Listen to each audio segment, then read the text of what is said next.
The happiness of your life depends upon the quality of your thoughts, therefore, guard accordingly, and take care that you entertain no notions unsuitable to virtue and reasonable nature.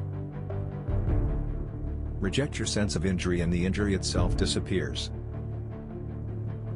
Very little is needed to make a happy life, it is all within yourself, in your way of thinking. You have power over your mind, not outside events. Realize this, and you will find strength.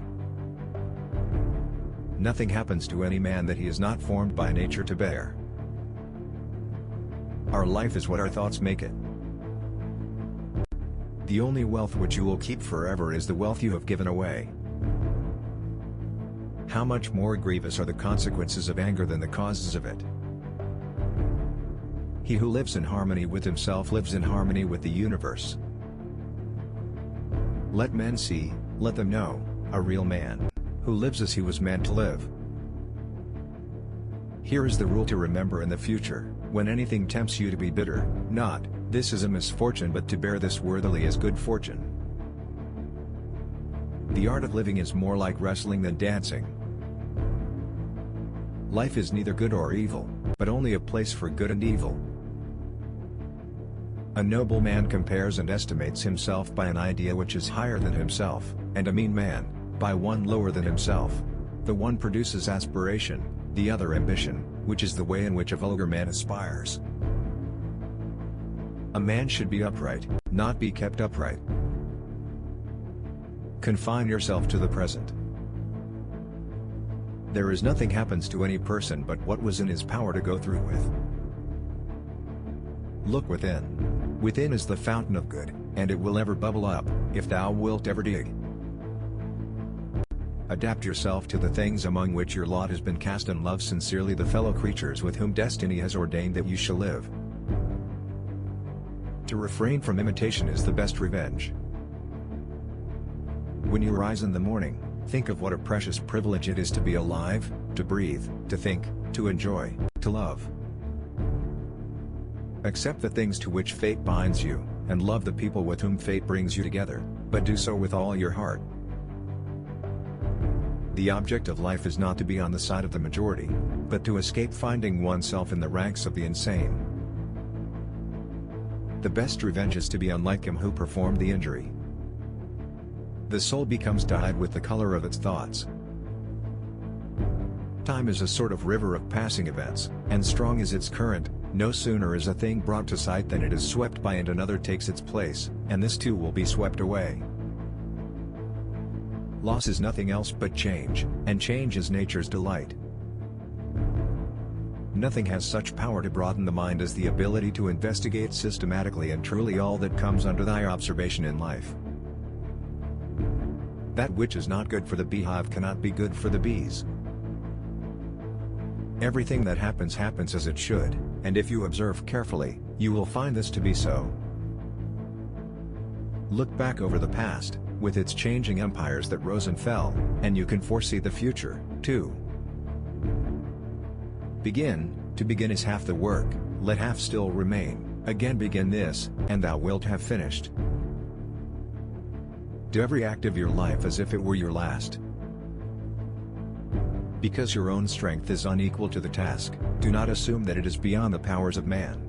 But if anything is within the powers and province of man, believe that it is within your own compass also. Natural ability without education has more often raised a man to glory and virtue than education without natural ability. We ought to do good to others as simply as a horse runs, or a bee makes honey, or a vine bears grapes season after season without thinking of the grapes it has borne. Execute every act of thy life as though it were thy last. Such as are your habitual thoughts, such also will be the character of your mind, for the soul is dyed by the thoughts. Because a thing seems difficult for you, do not think it impossible for anyone to accomplish. Each thing is of like form from everlasting and comes round again in its cycle. It is not death that a man should fear, but he should fear never beginning to live. A man's worth is no greater than his ambitions. Waste no more time arguing about what a good man should be. Be one. Never let the future disturb you. You will meet it, if you have to, with the same weapons of reason which today arm you against the present. If it is not right, do not do it. If it is not true, do not say it. Each day provides its own gifts. The universe is transformation, life is opinion. The universe is change, our life is what our thoughts make it. Nowhere can man find a quieter or more untroubled retreat than in his own soul. I have often wondered how it is that every man loves himself more than all the rest of men, but yet sets less value on his own opinions of himself than on the opinions of others. Poverty is the mother of crime. Anger cannot be dishonest. To the wise, life is a problem, to the fool, a solution. To live happily is an inward power of the soul.